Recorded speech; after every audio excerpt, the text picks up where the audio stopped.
And welcome to the Midday Show. I am Jeff Everett. He is Mark Messina. Drama. Updates from earlier in the week. A midterm recap that we didn't get to talk about since we weren't here yesterday. FTX fallout, which I find it involves celebrities. It involves school teachers, a whole bunch of stuff. We have a lot to talk about today. Mark, how are you feeling? Ready.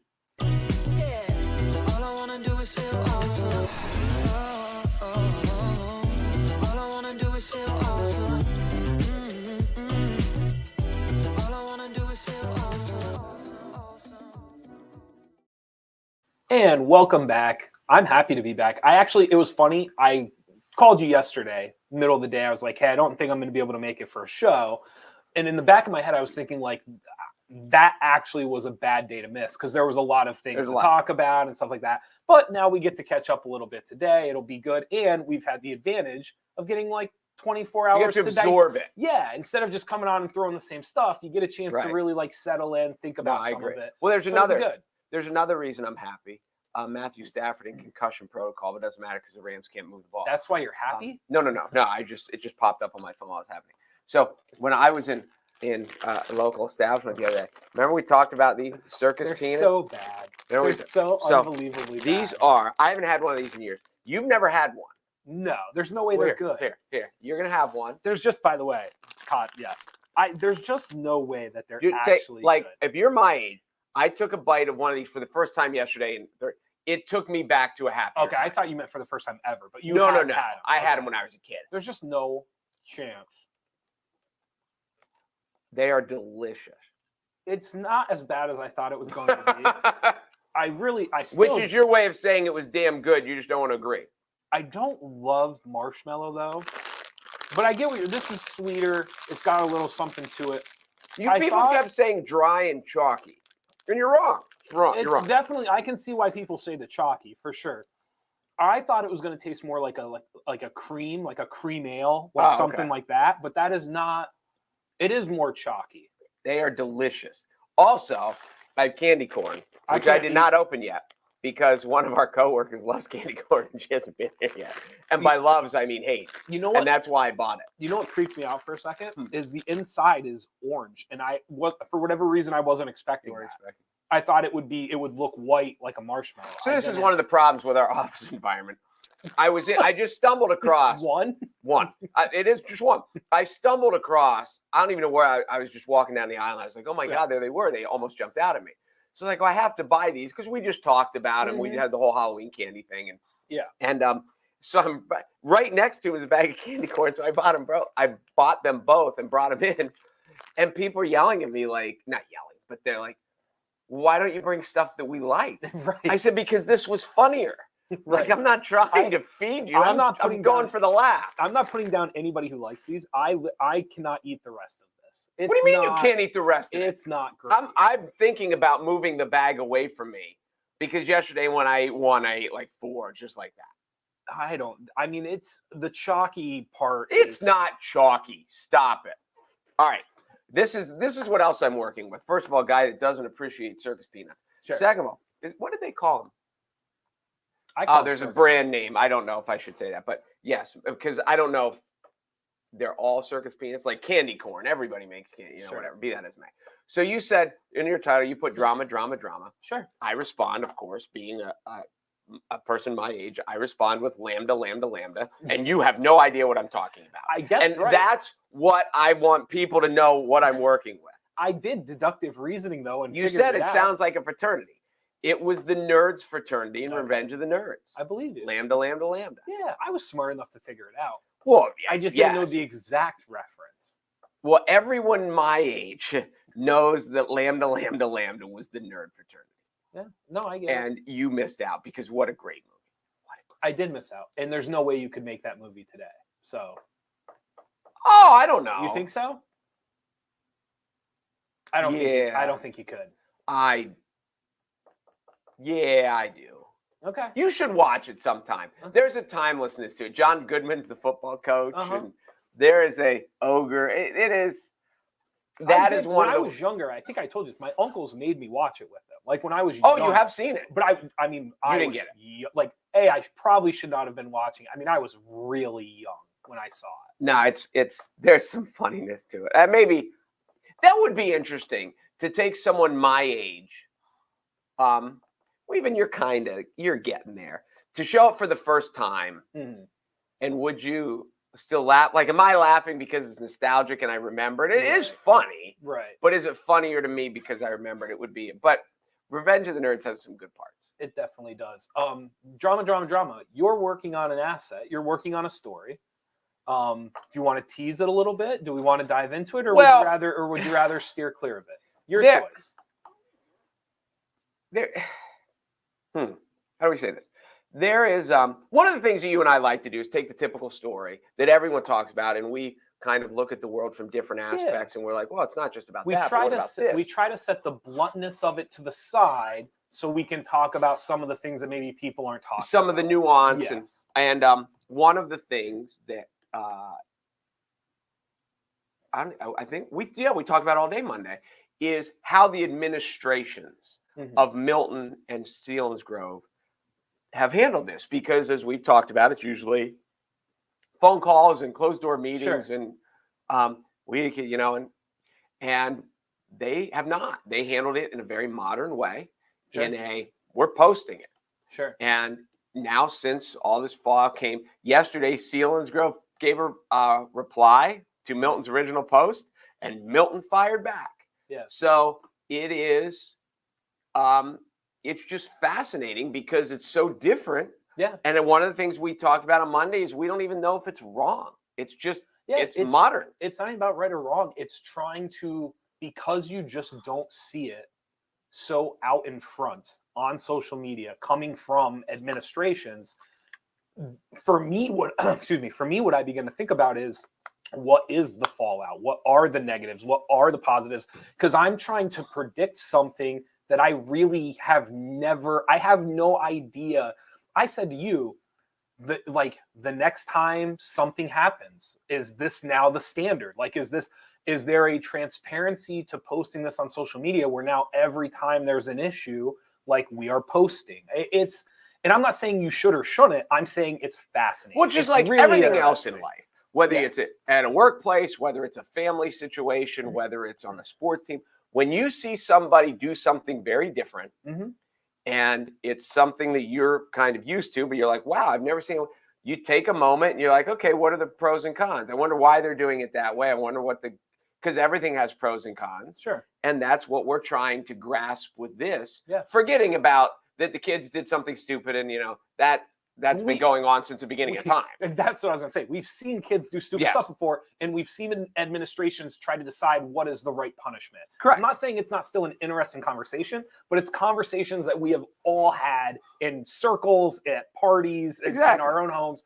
This conversation is, like I said, it feels weird because we end up talking more about Milton than Selinsgrove, when I would argue, so far knowing what we know, clearly most people are talking about Selinsgrove. Right. And so I just don't find that as interesting. I find the Milton side of it more interesting because of the public posts and the transparency and kind of the calling out. And I think it's a slippery slope is too strong. I get it. I think it's a path that has never been cleared. And I'm just curious to see, like, what does that mean? It's very interesting. I'm with you. And it keeps going. And the game is tonight. And I do want to just say one, because we didn't talk about it the other day. The transparency side of it does continue to grow on me. And so what I mean by that is, I think a lot of these conversations are behind closed doors. You never actually hear from the administrator, like all those things. So the transparency side, I'm pro. Like, I think there's a lot of positives to it. The problem with transparency, though, is it's once you're down that path, the moment you stray off of it, you are now a hypocrite, right?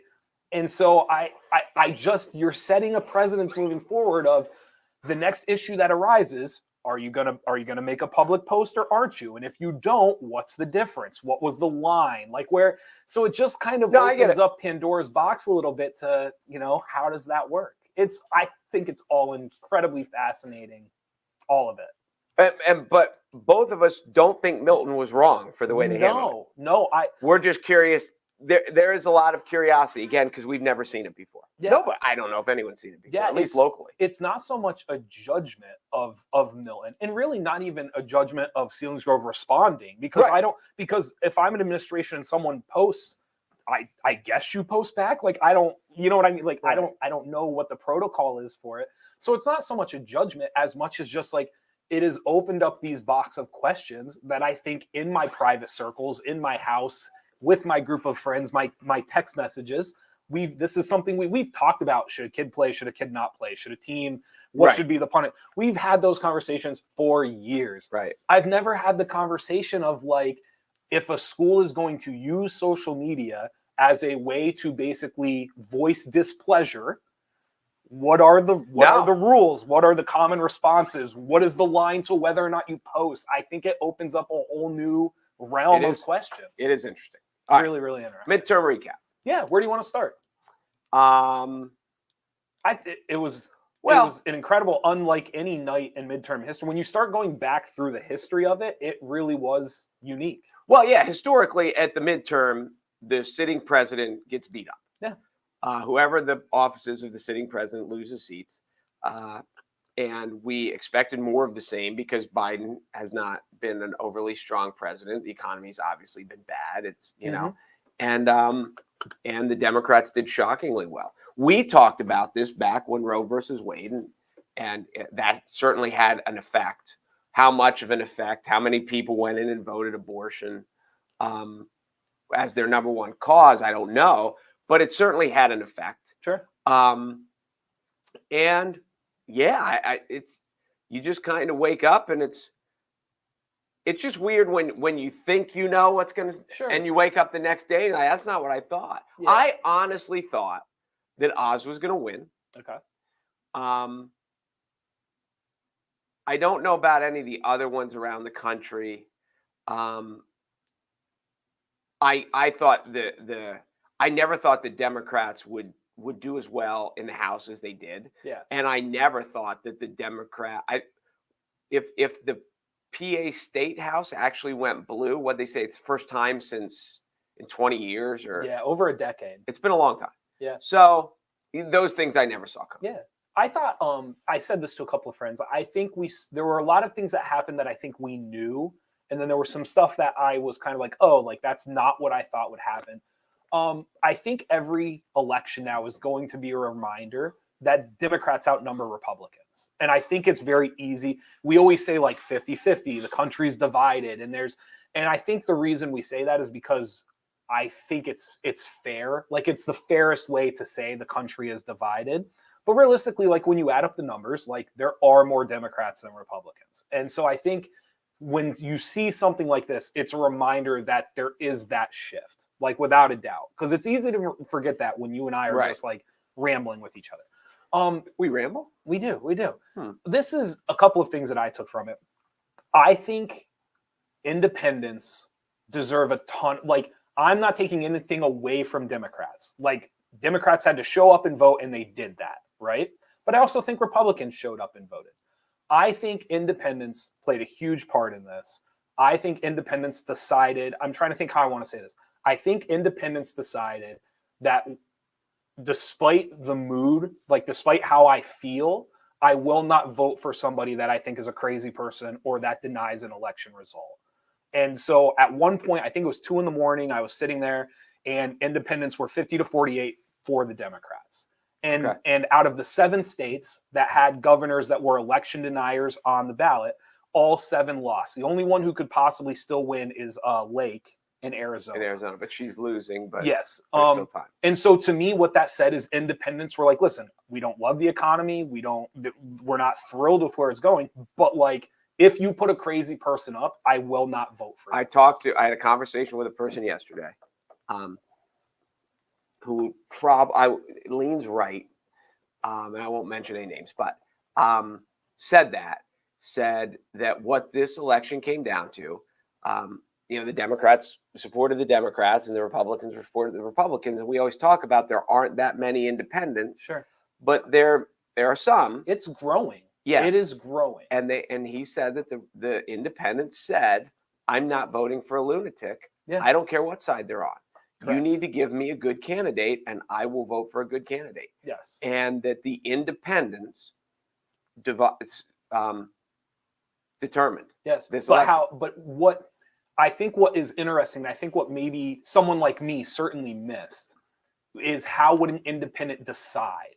Like, how would an independent decide who was crazy? Like, what is the line for crazy? And when you go through state by state, it's very clear that, like, independents and centered Republicans basically said the line for crazy is to deny the election. And if you deny the election, we aren't doing. And I'm not even saying they're right or wrong. I'm just saying that was the line to me that very clearly happened on Tuesday night. I read another thing too, and I can't remember who posted. It was a famous person who posted it. It was a Twitter from somebody, and it got shared, and I saw it.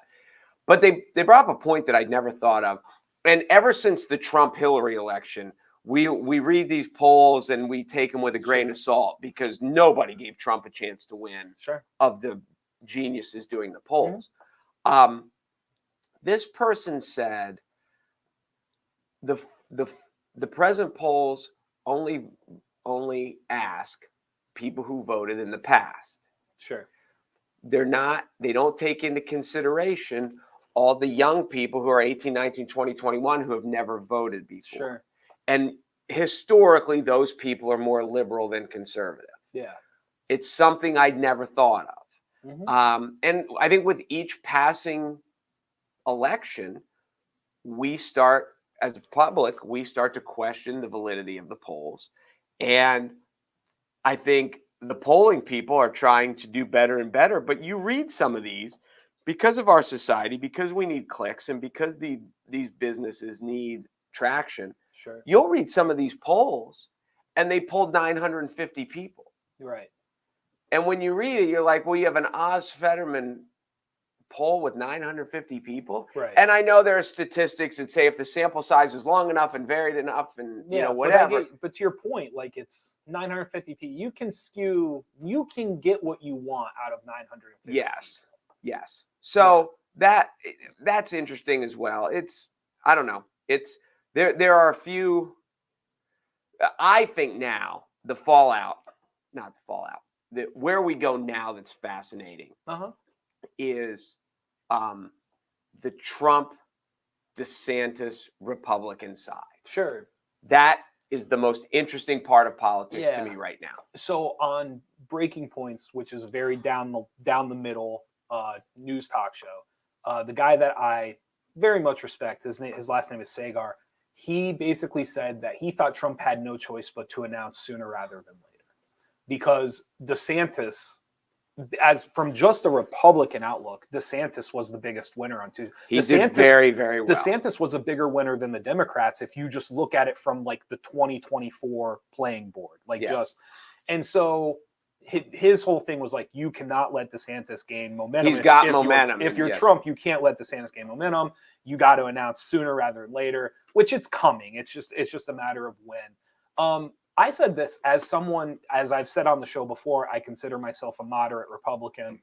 I have said, as someone who believes Joe Biden is the president, like, I believe he won the presidency, I think what could happen is very ideal for me or a moderate Republican, where we could still have the House, we could still have the Senate, because clearly it was not the red wave people wanted, but depending on what happens in Nevada, Georgia, Arizona, you could still have the House, you could still have the Senate being red. And then on top of it, like I said before, every governor who is an election denier so far has lost. And so for me as a moderate Republican, what's better, honestly, what's better than that?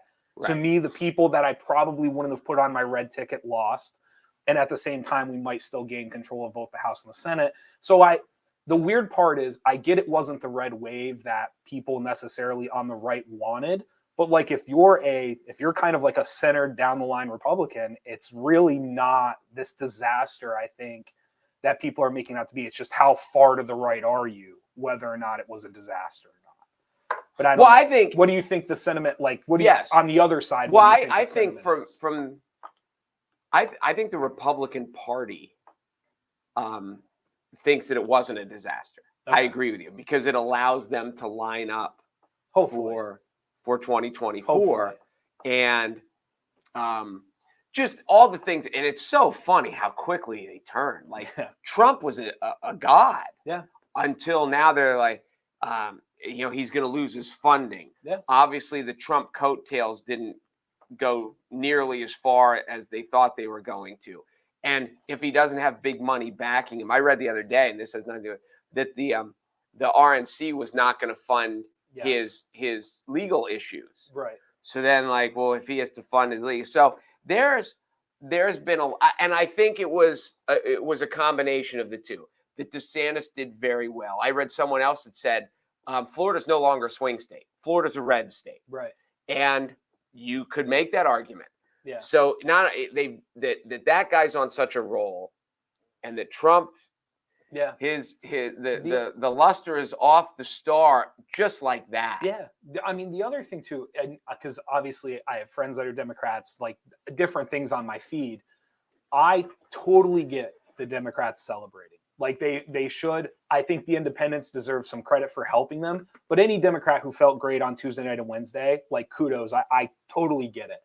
I do wonder if going into 2024, a lot of pundits, a lot of people smarter than me, they have all come out and said this basically stamps Biden for 2024.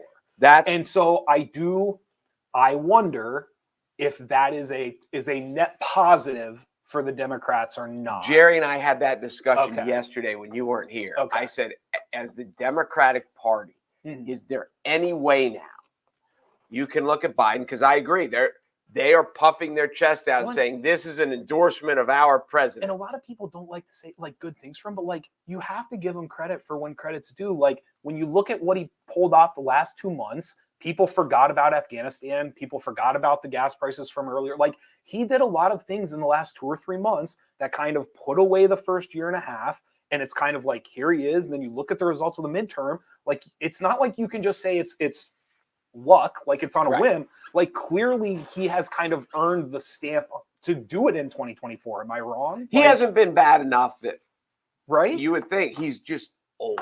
Yeah, I get that. And he's not, I don't think anyone would say he's a great president. It's it is. It's a very interesting spot. I'm just saying, like, if you are a Democrat, it would be hard for me to, and again, I'm doing this from the other viewpoint. I would be looking at it kind of like, do you almost have to run him in 2024? Could you change your starting quarterback now? Like it's he got you to the playoffs. Yes, it's a very good analogy. I don't tell you that very often. That was very good. And I don't know if the Democrats are in love with that. Yeah, no, I get it. I wanted to ask you this because you have 3 Gen Zers. Is that fair? Yes, I guess. What is a Gen Z? Which one wouldn't be Gen Z? Jimmy? I don't know. When is the break? That's a good question. Well, your oldest can't be a millennial. I had one born 01, 03, and 06. That's when my kids were born. 103. I think they're all Gen Z. Okay. I think. As someone who has been around 3 Gen Zers, are you surprised at how much support the Democrats got from Gen Z? No. Okay. Because one of the discussions that I had with my middle daughter, who is my most liberal daughter, we were discussing, I can't think of it, the non-binary people, who the they them pronouns. Mm-hmm. And I was explaining to my daughter,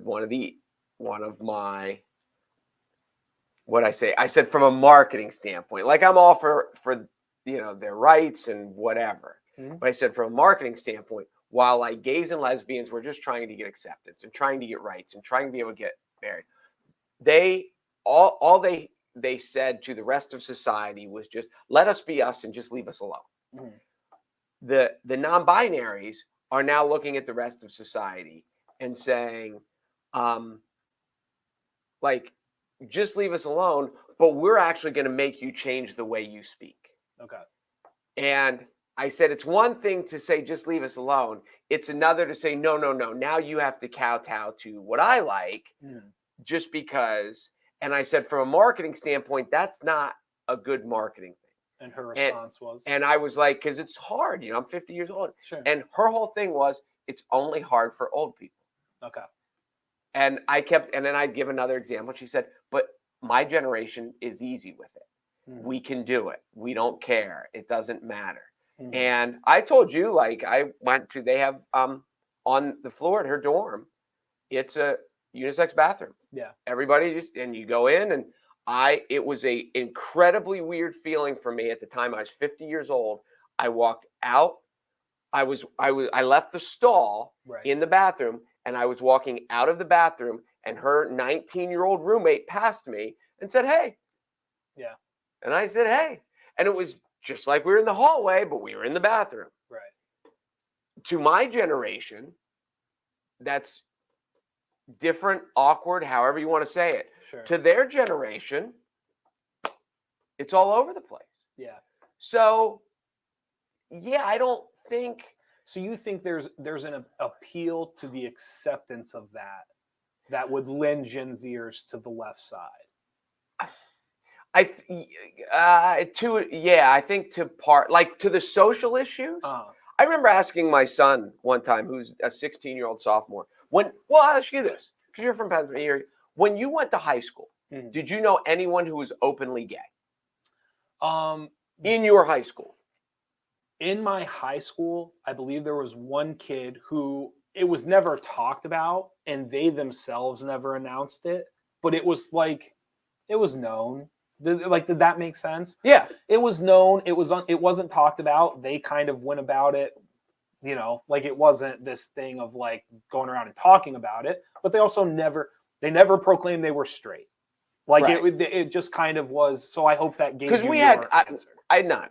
We had 170 kids in my graduating class. There were 210 kids in the graduating class above me. It was like, so probably in the high school when I was there, we had 700 plus kids. I knew none. Yeah. There were nobody that was. And now they are. And I asked my son, it's like, does anyone care? Yeah. He's like, about what?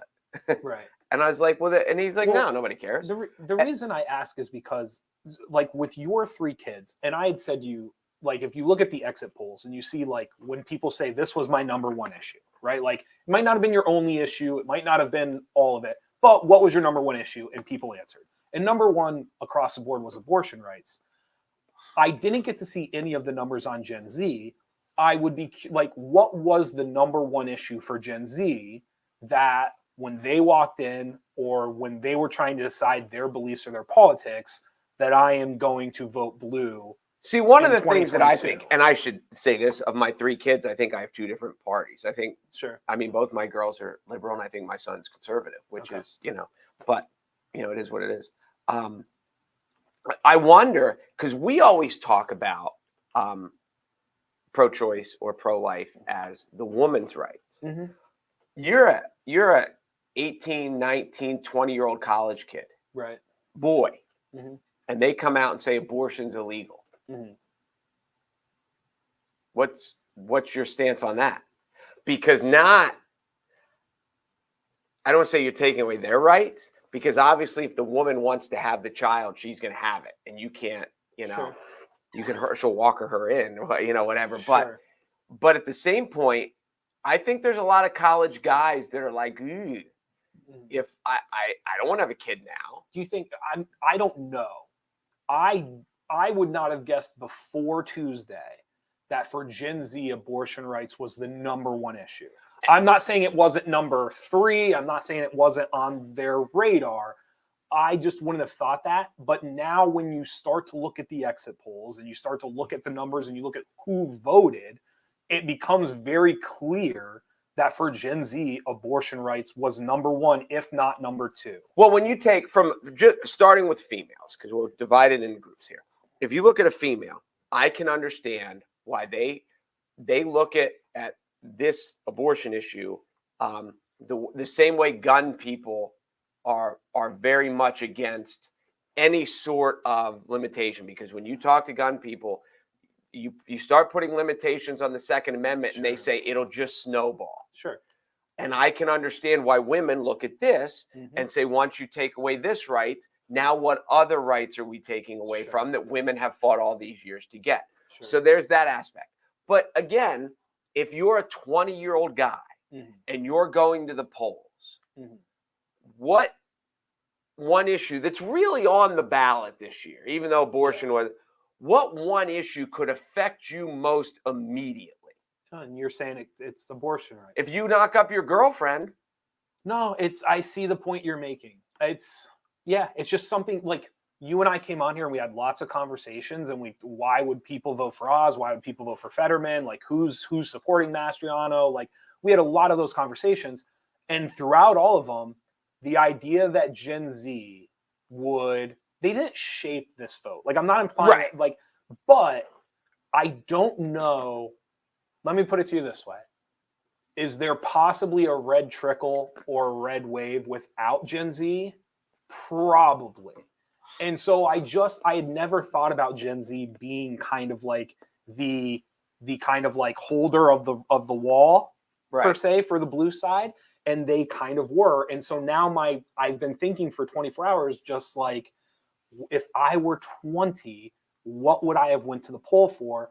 And I would not have thought abortion rights was number one. And again, I'm wrong. The more I look at the map and the more I look at the numbers, I was very, very wrong. And so I think it lends the question are Gen Zers that in tune or aware with social rights and human rights? Is it something that the algorithms of social media is kind of, that's what they hear and that's what they see?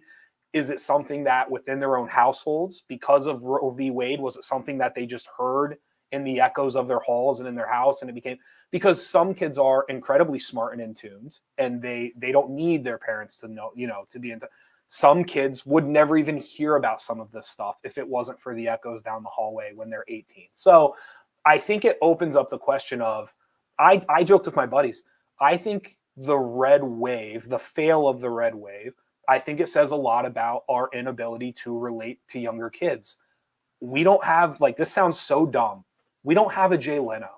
Like when you turn on TV and you go on YouTube and you go on the social media stuff, it's 60-second Kimmel clips. It's Colbert.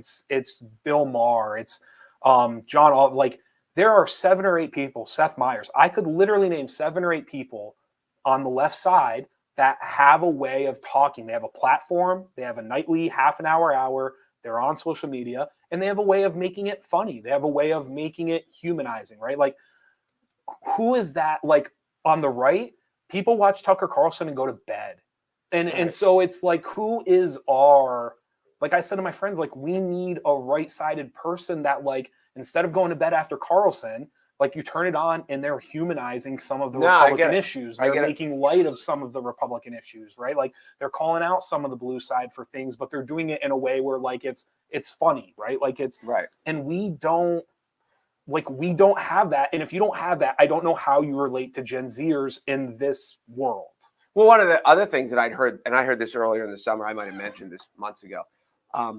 One of the unseen fallouts that they were realizing might happen because of the Roe v. Wade rollover was the moderate or the independent fathers. If you are a 30 to 55-year-old white male who is historically a Republican, but you have daughters. Yeah. Whether your daughter is 8 months, 8 years, or 18, and now you're like, wait a minute, look, they're not taking my daughter's rights away. Sure. And I think with all the other things, like obviously the economy and crime and all these things that are these theoretical, philosophical, and I think society understands nobody's going into the White House and fixing the economy. Nobody's going into the governor's office and fixing the economy. But these people can go in tomorrow and affect the abortion situation.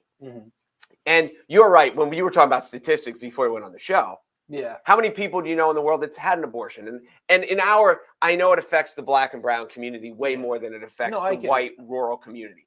But it seems to be such a minute, but at the same point, it's like, I give I promise I'll keep go ahead. I'll give it to 20 or 30 seconds. I had a great conversation with a blue voter yesterday about this, and I was trying to get their sentiment and kind of what I was missing.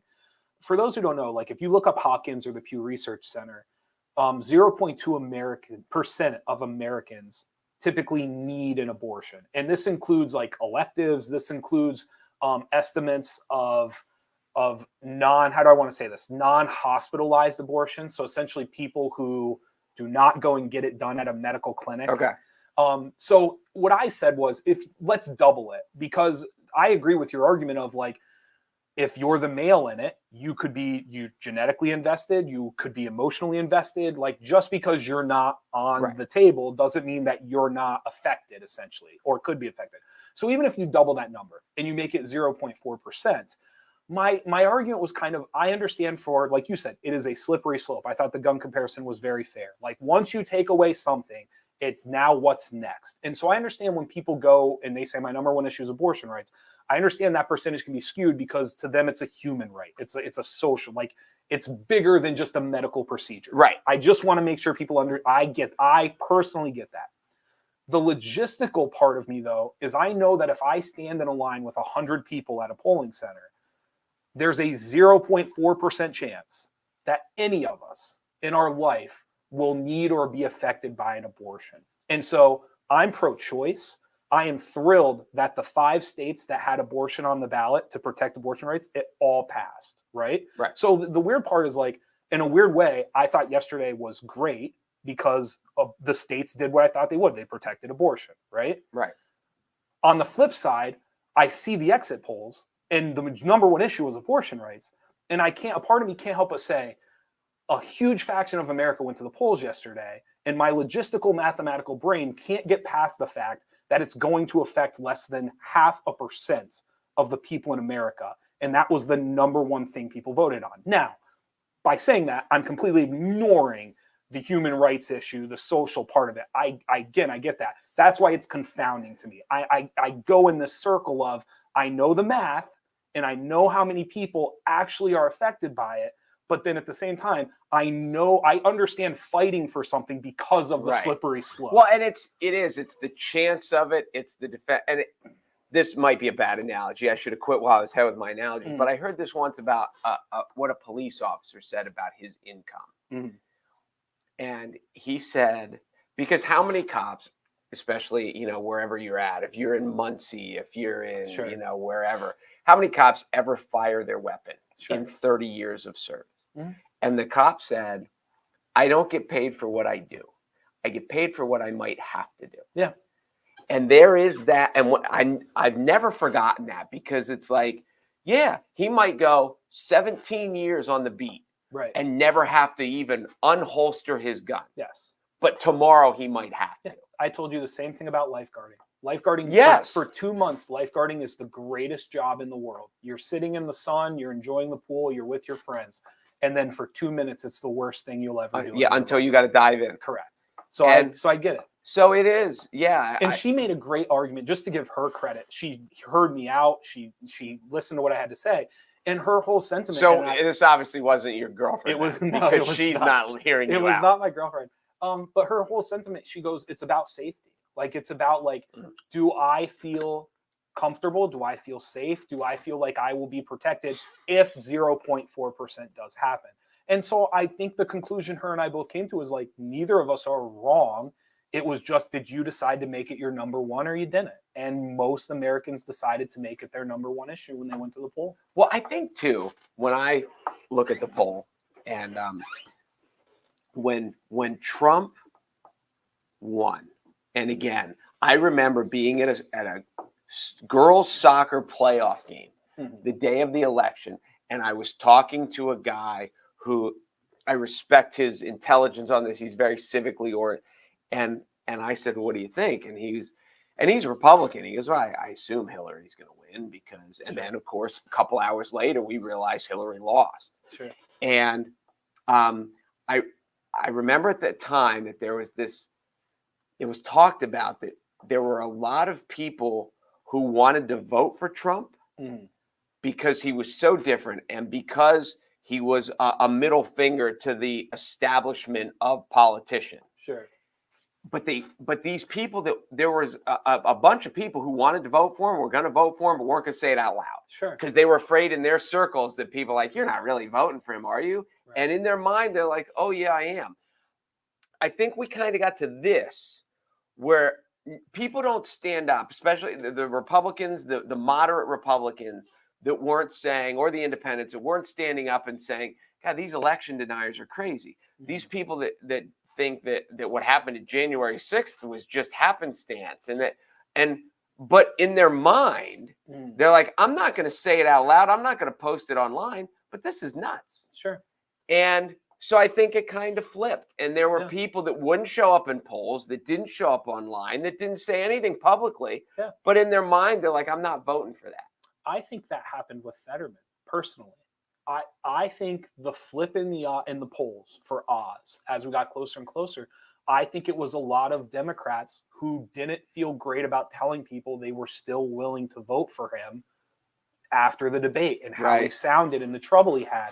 And so I think I think the Fetterman campaign and the Democrats experienced the same thing Trump voters felt in 2016, that kind of like, well, I'm going to vote for him, but I don't necessarily want to tell anybody I'm voting for him. I think there were a lot of Democrats that were like, I'm still voting for Fetterman, but I don't want anyone to know that it's.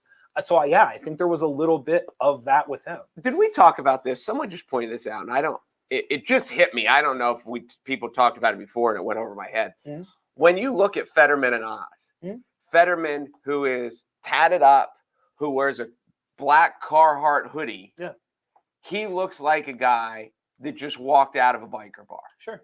Oz is this well-dressed, hoity-toity, Hollywood guy. Sure. Oz looks like the Hollywood liberal, and Fetterman looks like the typical central Pennsylvania Republican. Sure. And they're, but don't you think from the eyeball test, they're on the wrong side? Don't you think that is, in a way, kind of how they got there, though?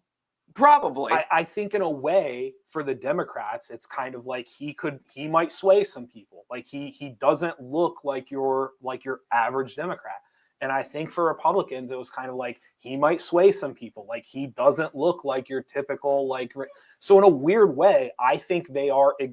I think they send a view of what the campaigns are thinking. Like, to me, they are projections of the campaign saying, or the party saying, how do we convince somebody on the fringe? I get you. And so in a weird way, it kind of makes perfect sense that that's where we ended up. And I know there's money and and I know there's a cluster of other things involved, but the projection of it, I think it makes perfect sense that that's where we were in 2022. But there are lots of central Pennsylvania bars where if you didn't know who they were, you just if they walked in, they'd be buying Fetterman beers, and they drag Oz out back and beat him up.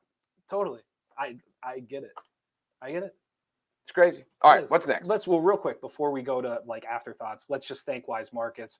Grocery Words, Gas Words. I haven't asked you lately. Dad, what was the last thing? Was it the circus peanuts? Was it the candy corn? You know what? Since you mentioned it, I'll have another one. There you go. That was in a different store. I was in Weis yesterday. What did I get? I was there yesterday. Well, you could have ordered it online with Weis to Go, so be sure to go to Weis Markets. You know what I am going to do? What are you going to do? I'm low. I'm under a quarter tank. I just realized it this morning. I have not used the new Weis to Go or Gas and Go. Oh, okay. So I'm going to hit the gas pump. You're going to use the pumps. I'm going to test it out today. Good for you. We don't have to talk a lot about it. I just want to mention the FTX thing. I knew nothing about it till you told me. It's interesting. It's really FTX, essentially a platform, a brokerage. You could go on. You could buy different coins. You could buy different cryptos. Different. I think at one point. Can you buy circus peanuts? Probably. I mean, now you probably could. Is this what it's worth right now? Probably their number one asset right now. So what happened?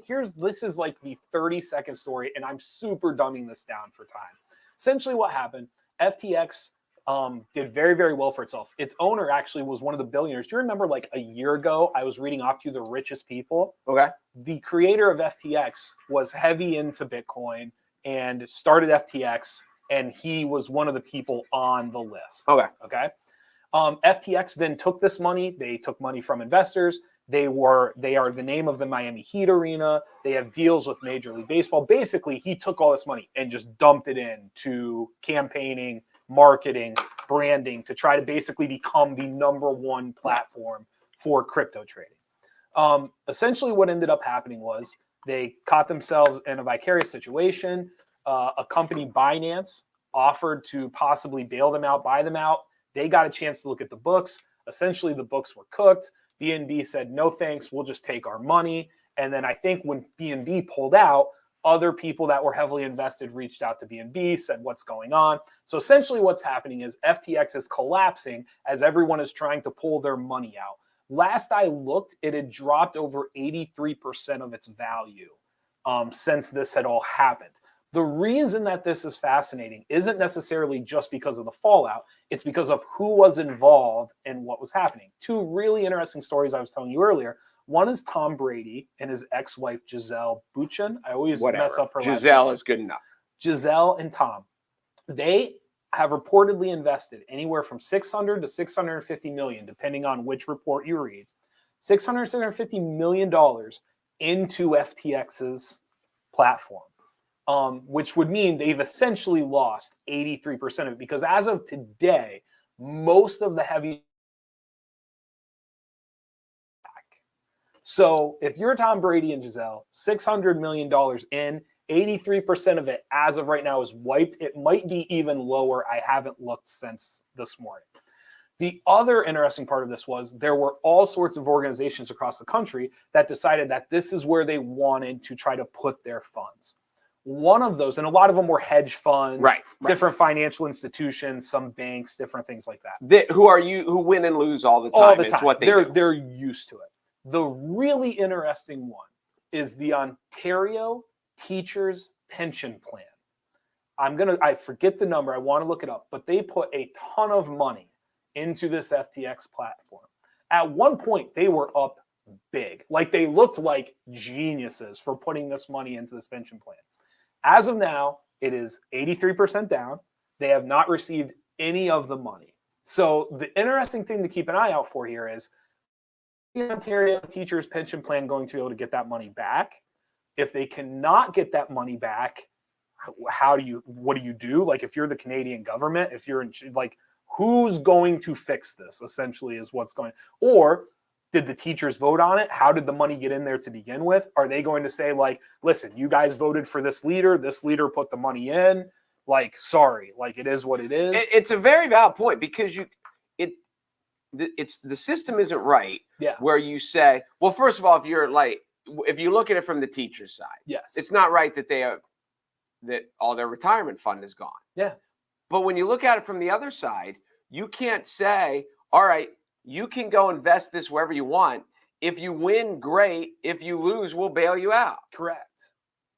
I agree. So the question is, then does it fall on? Because again, I don't know the ins and outs of the Ottawa's teachers pension plan, but I would assume there's almost like a union leader. There has to be somebody that is voted in to make these decisions, to make these choices.